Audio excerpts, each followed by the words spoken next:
আসসালামু আলাইকুম। সবাইকে জানাচ্ছি আন্তরিক শুভেচ্ছা ও অভিনন্দন। আশা করি আপনারা সবাই ভালো আছেন এবং সুস্থ আছেন। আপনাদের ভালোবাসা এবং সুস্থতা কামনা করি। এখন আমি যে গাছটি দেখাবো এটা হলো আমার নিজের হাতে লাগানো পেঁপে গাছ। আমি সবসময় সবজি এবং ফল ফ্রুটের গাছকে বেশি ভালোবাসি। আমার নিজ হাতে আজ থেকে প্রায় 3 মাস আগে আমি এই পেঁপে গাছটা এখানে লাগিয়েছিলাম। আজকে দেখেন পেঁপে গাছের মধ্যে কত বড় বড় পেঁপে ঝুলে আছে। এই পেঁপেগুলো আরও বড় হবে, এটি বয়স অল্প, এই জন্য এই পেঁপে গাছগুলো আস্তে আস্তে বড় হচ্ছে। আবার যখন এই পেঁপেগুলো বড় হবে তখন আপনাদেরকে আবার আমি দেখাবো। এই গাছটি হেলে যাবে এই জন্য আমি একটা খুঁটি দিয়েছি, যার কারণে এই গাছটি জানি হেলে না যায়। এবং আমি এই গাছের গোড়ায় কখনো মাটি দেই না। গাছের গোড়ায় যদি আপনারা পেঁপে গাছের গোড়ায় যদি বৃষ্টির মধ্যে আলাদা কোনো মাটি ব্যবহার করেন তাহলে এই গাছটি অবশ্যই মারা যাবে এবং সেটা আপনারা অবশ্যই খেয়াল রাখবেন। আমি বৃষ্টির মধ্যে আসলে বুঝতে পারি নাই যে গাছের গোড়ায় মাটি দিলে গাছ বাঁচে কিনা মরে। আসলে বৃষ্টির মধ্যে গাছের গোড়ায় মাটি দিলে গাছ আসলেও মারা যায়। এই যে আমার গাছটা দেখেন ইতিমধ্যে মারা গেছে। অবশ্যই আল্লাহ যদি হায়াতে বাঁচিয়ে রাখে গাছটি অবশ্যই বেঁচে উঠতে পারে। এই জন্য আমি কীটনাশক দিছি এবং আমি বিভিন্ন বিষ স্প্রে করে দিছি। একটা গাছকে সাধারণভাবে যত্ন করতে হয় একটি বাচ্চা ছেলের মতো করে, তাহলে গাছ বড় করা যায়। আসলেও গাছের যত্নই হলো মেন কাজ। আপনি যদি ধৈর্য সহকারে গাছকে যত্ন করেন, ঠিক মতো সার দেন, ঠিক মতো পানি দেন, ঠিক মতো কীটনাশক দেন, তাহলে আপনার গাছ আমার মতো সুন্দর ফল দিবে। আমি একজন গর্বিত চাষি যে আমি নিজে গাছ লাগিয়ে সে গাছে আমার কত বড় বড় পেঁপে। এই জন্য আমার কাছে সবচেয়ে আনন্দ বেশি লাগে।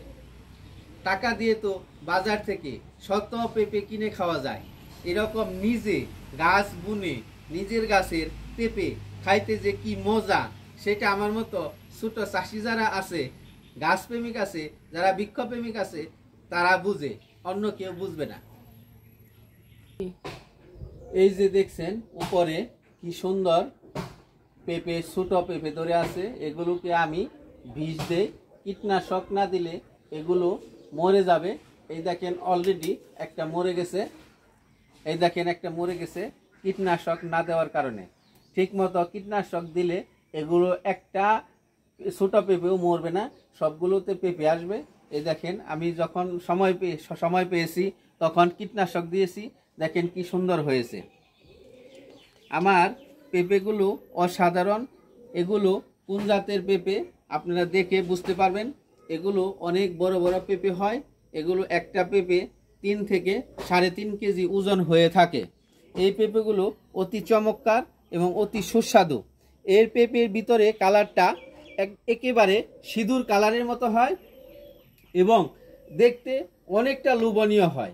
এর আগের যে গাছটা ছিল আমার, এই গাছের পেঁপে অনেক সুস্বাদু ছিল, অনেক মিষ্টি ছিল এবং ভিতরে সিঁদুর কালারের মতো রং ছিল। পেঁপেগুলো খেতে অনেক সুস্বাদু ছিল, তার জন্য আমি সেই পেঁপের বীজ এখানে চারা করে এখানে রোপণ করেছি। এর কারণে এর পেঁপেও ওরকম সিঁদুর কালারের মতো হবে ভিতরে। তবে অতি চমৎকার আমার এই গাছটা আমি অতি কষ্ট করে গাছটা আমি বড় করেছি এবং দেখতে অনেকটা সুন্দর হয়েছে।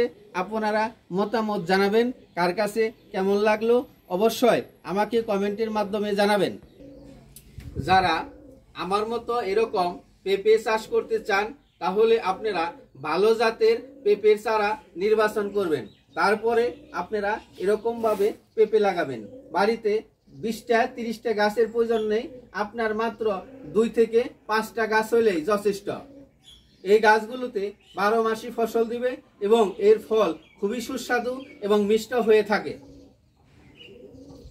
এবং এই পেঁপেগুলো অসাধারণ দেখতে লাগবে আপনি আরেকটু বড় হলে আপনাদের আমি দেখাবো এবং কত বড় বড় হয় তারপরে আমি আপনাদেরকে তুলে ধরবো।